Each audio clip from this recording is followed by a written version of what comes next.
আরশে উঠলাম, আরশের খুঁটির ভিতরে লেখা দেখলাম লা ইলাহা ইল্লাল্লাহু মুহাম্মাদুর রাসূলুল্লাহ। আমি আরশের খুঁটিতে এই নাম লেখা দেখা পেয়ে তারপরে আমি এই মুহাম্মাদুর রাসূলুল্লাহ এই নামের দোহাই দিয়ে আমি আপনার কাছে ক্ষমা চেয়েছি। তখন আল্লাহ বলছেন, আদম তুমি সত্য কথা বলেছ, তুমি ঠিকই বলেছ। লাউলা কালামা খালাকতুল আফলাক, আমি আমার নবীকে না পাঠাইলে, আমি আমার নবীকে না বানাইলে আসমান জমিন কিছু বানাইতাম।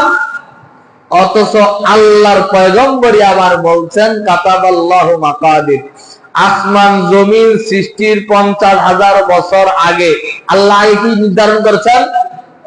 তকদির নির্ধারণ করে রেখেছেন, কখন কে আসবে না আসবে নির্ধারণ করে রেখেছেন। তাহলে আল্লাহর পয়গম্বরের ব্যাপারে কিভাবে জাল হাদিস বানানো হয় বুঝছেন তো?